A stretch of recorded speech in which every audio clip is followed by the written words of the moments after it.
دوستان عزیز، علاقمندان و کسانی که با برگه سازها و رازها آشنایی دارند، سلام بر همه. خوشحال هستم که یک بار دیگر در خدمت شما هستم و خبر از دومین کتاب در رابطه با حوادث و وقایع نیم قرن اخیر افغانستان را که تازه از جانب انتشارات کابل در کشور کانادا انتشار یافته با شما شریک بسازم.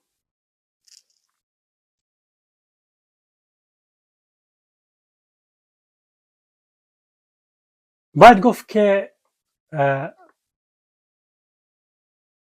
کتاب قبله سوم که دوستان در موردش آگاهی دارند با کتاب تازه که به نام یا زیر عنوان افغانستان در مرداب ایدئولوژی ها تازه چاپ شده، یک ارتباط کاملا عمیق و ناگسستنی داره. به عبارت دیگر می توان گفت که از آنجایی که هر کتاب با همه ویژگی ها میتونه که بسیاری ناگفته ها را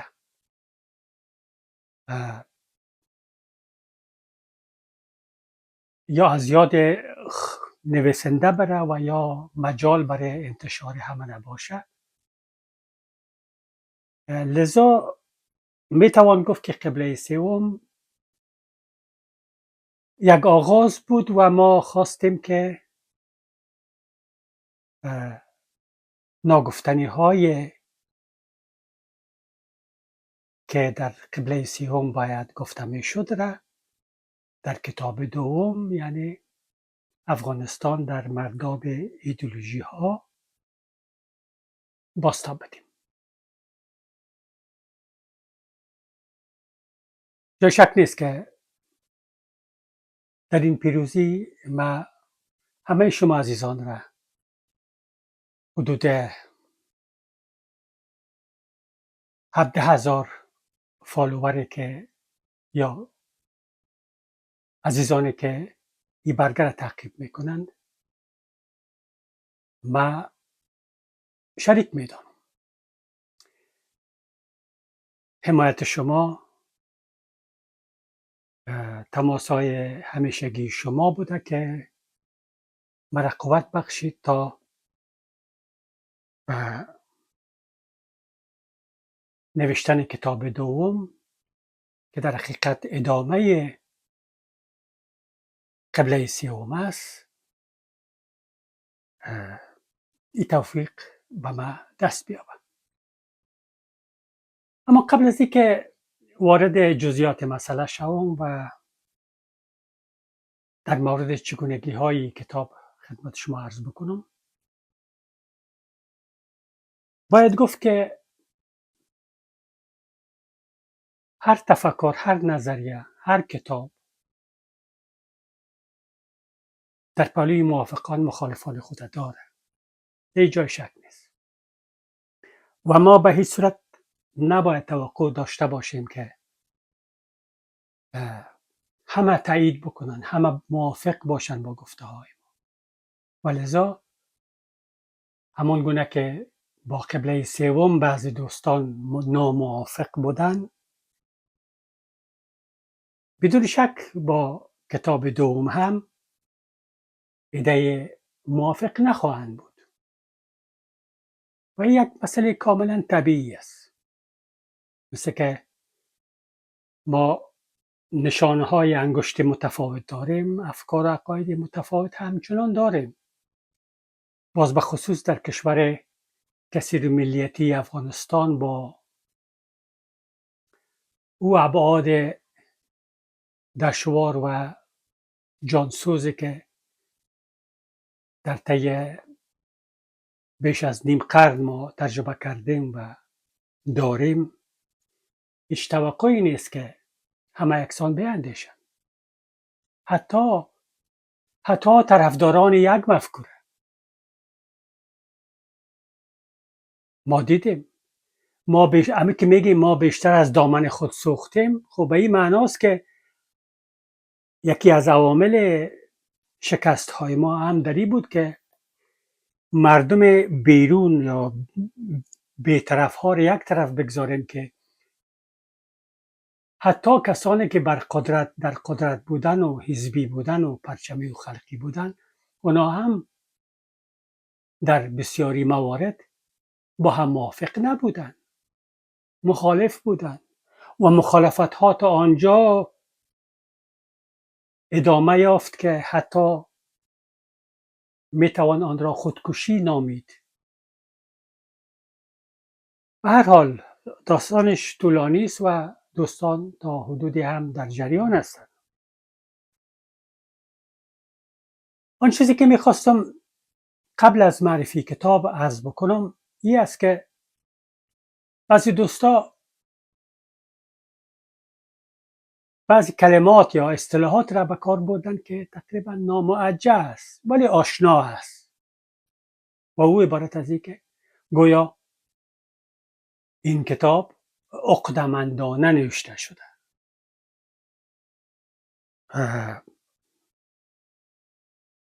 و یا نویسنده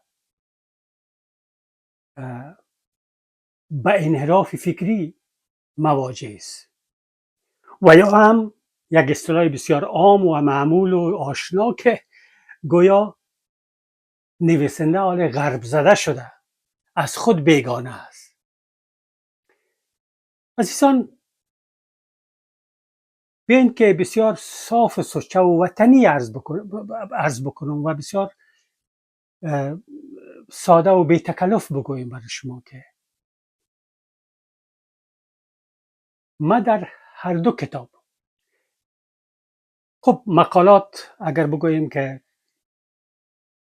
صدها و نزدیک به هزاران مقاله تحلیل سیاسی و مطالب را در خلال 30 و چند سال اقامتم در اروپا ما انتشار دادیم و اکثر مسائل چپ افغانستان را مطرح ساختیم.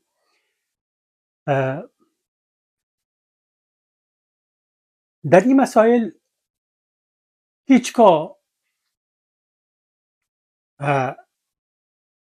مسئله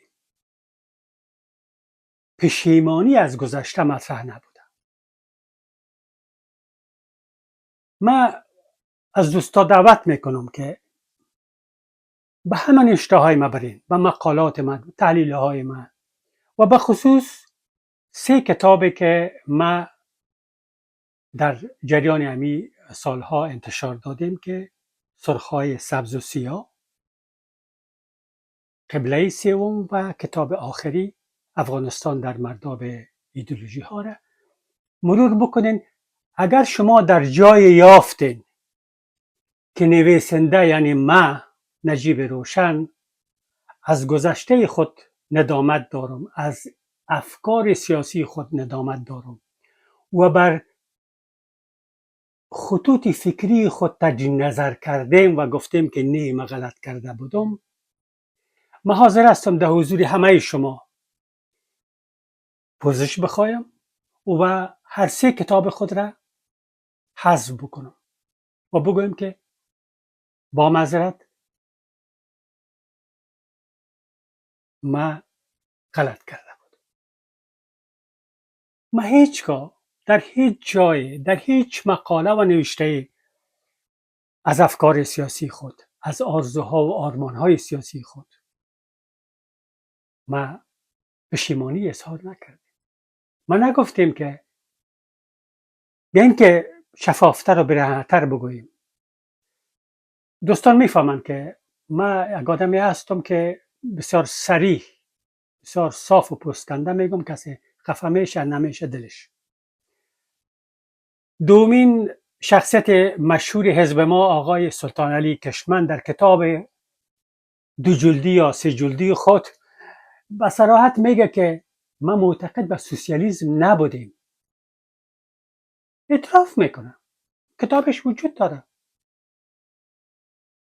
و علاوه از اینکه اعتراف میکنه، کربلایی هم میشه، افتخار هم میکنه که به کربلا رفته و حتی از روابط خود با حزب وحدت اسلامی هم که به رهبری نمیفهم آقای محقق و خلیلزاد و خلیلی کریمی خلیلی و از این تیپ مردم های بدن، از او هم انکار نمیکنه.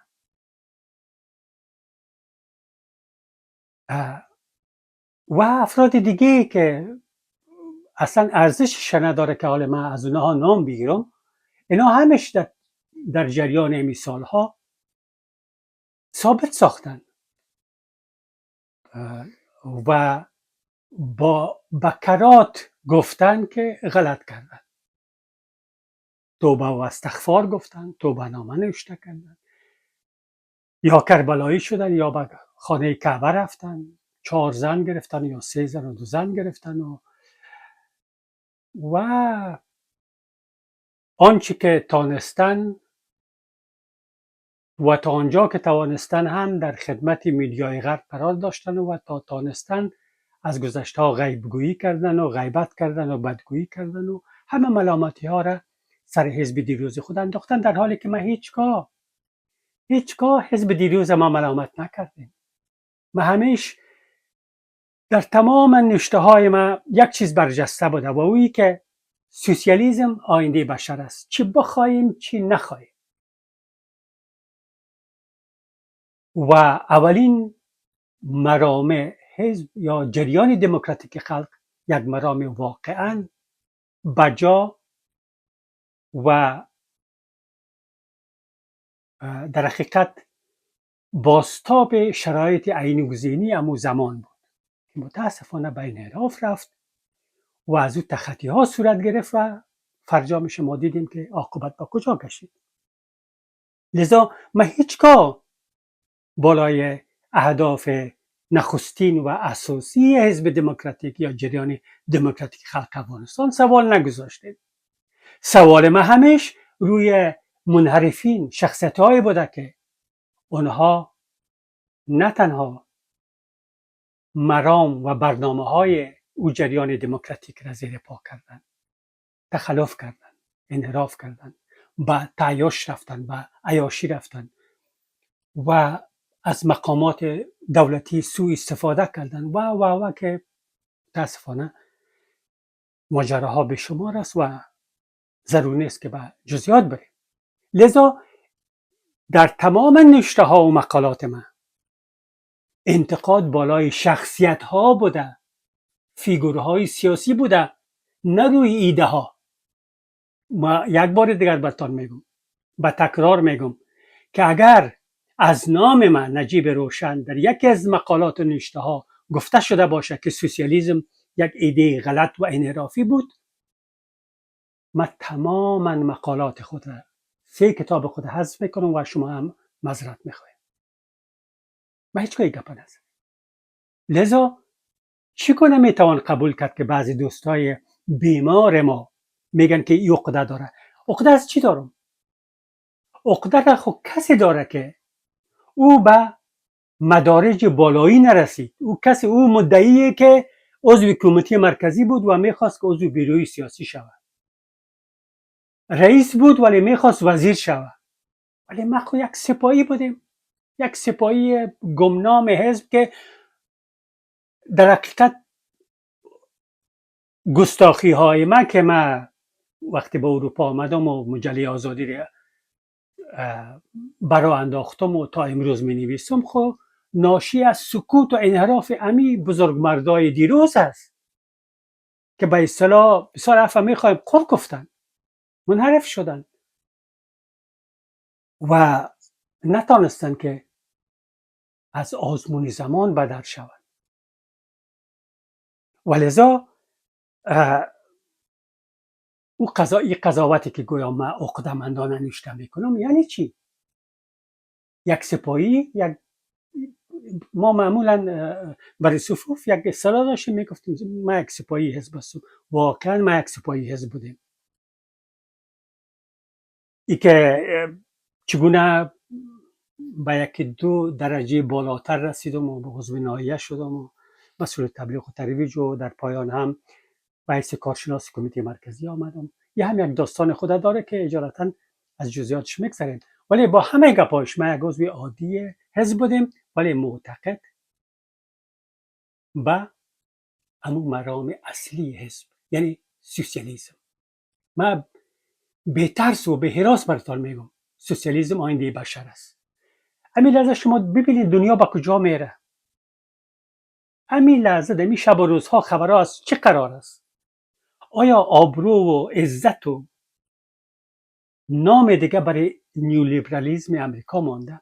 برای نظام سرمایه‌داری مانده؟ که نمانده. و جهان چنان به پرتگاه نیستی کشانیده شده که اگر یک ذره از احساسات بشردوستی تقریبا چی بگویم که کمی آسیب دیده در روسیه و چین نباشه، یعنی که اگر چین و روسیه نباشه و اونا همی بالانس همی موازنه را حفظ نکنه، آیا میدونین جهان با کدام سو میره؟ جهان به طرف جنگ سومی که نه برنده داره و نه بازنده. و جهان امروز نشان میده، نظام سرمایه‌داری نشان میده که پایان تاریخ نیست. آن چیزی که میگفتن نیست. و پیشگویی های کارل مارکس غلط نبوده. ولذا به می گفته های خود را در می بخش پایان میتم که او دسته از عزیزانی که میگه که گویا نویسنده کتاب قبله سیوم و کتاب جدید افغانستان در مرداب ایدئولوژی ها گویا عقده‌مندانه نوشته شده، یک باری عزیزان تجدید نظر بکنن. من نه عقده‌ای دارم، نه در صدد کدام مقام و منزلتی بودیم، ولی از آن جایی که اینها منحرف شدن، اینها سکوت کردن، یک سکوت شرم‌آور، و ما مجبور شدیم، ما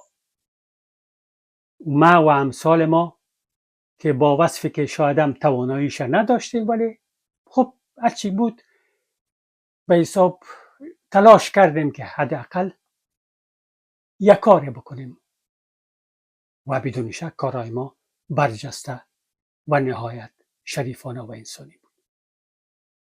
من یک بار دیگر از دوستا دعوت میکنم برین چی صفحه یا برگه احساسها و رازها و چی نوشته ها و مجلات آزادی را که در 4 گوشه دنیا وجود داره، کلکسیون هایش در 58 شماره که نشر شده، شما ورق از او را بخوانید. اگر در جای شما ندامت، پشیمانی از اندیشه را یافتین، من باز برای بار سوم تکرار میکنم، من تمام این گپای خود پس میگیرم. و در پایان کتاب از جانب انتشارات کابل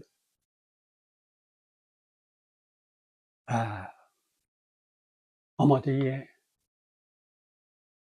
عرضه خدمات خود است. و یک بار دیگر تشکر میکنم از جمله از گرچه شناخت زیاد ندارم ولی همه قدر میفهم که محترم زبی مهدی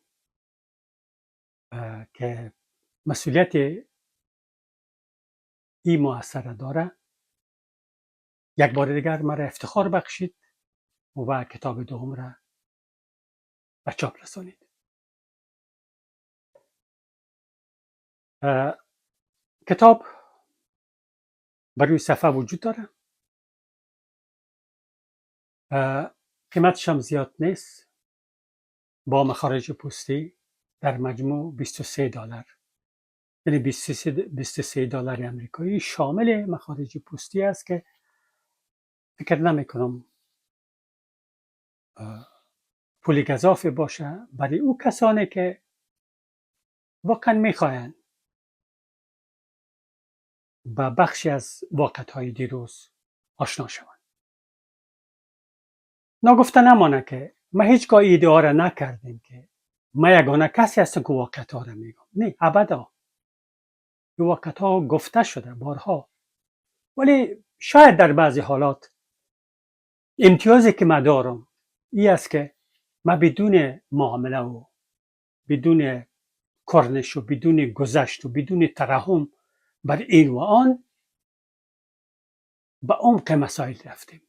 مسائل پوست کنده با زبان بسیار ساده و وطنی بیان کردیم، چیزی که یک تاریخ نگار، یک تاریخ نویس رسالت داره که باید این کار بکنه. ما اون کار کردیم.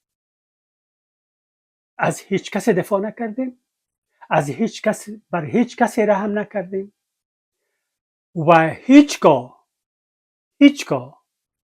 به طرف جناها نرفتیم که جناهای خلق و این پرچم، این حزب دموکراتیک و این ماویست و این جهادی و غیر جهادی و غیره و غیره.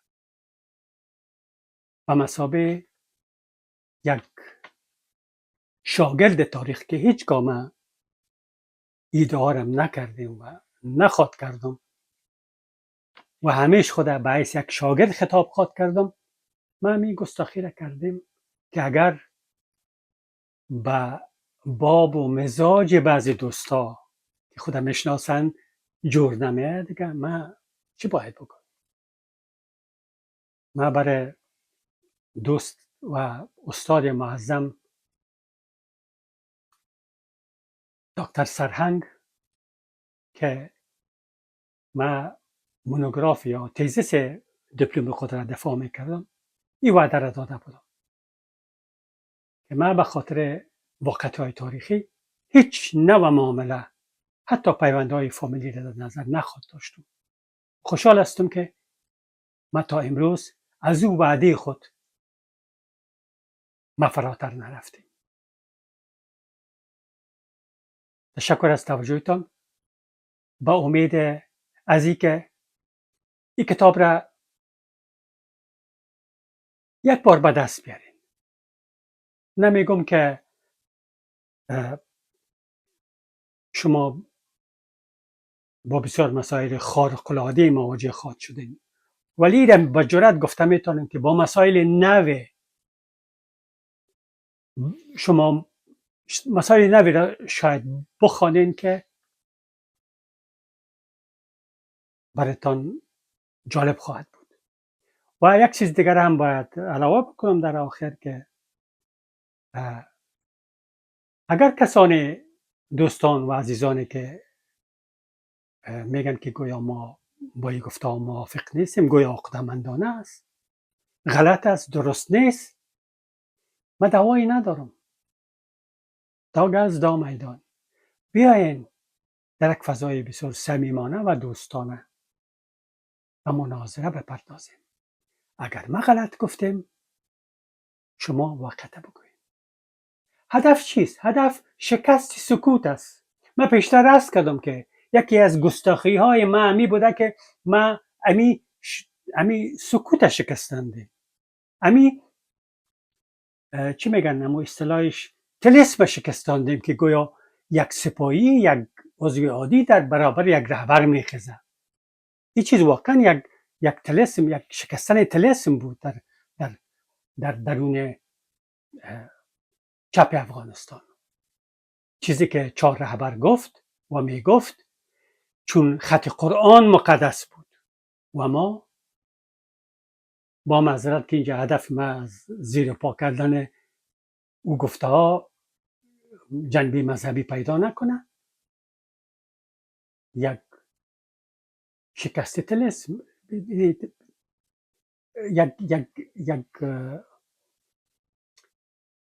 یک گام نوی بود برای حرکت به پیش، چه بخوایم چه نخواهیم تاریخ به پیش میره و واقعیت‌ها هیچگاه پوشیده نمیمونه. هیچگاه نمیشه که او وقتهای تلخ و دشوار و دردناک را رویش خاک انداخت. روزی از روزها او برملا میشه. ولی چه خوش که اگر ما پیش قراولان از این پروسه باشیم و ما که در این مسیر گام گذاشتیم خود اولین کسانی باشیم که انگشت انتقاد بگذاریم و بگوییم که چرا چنین شد. و گپ آخر مثل که حسن جان کشمن در نقد قبله سیوم نشته کرده بود که جانب بدر چطور تو در وقتی که حزبی بودی گپا را نزدی و انتقاد نکردی؟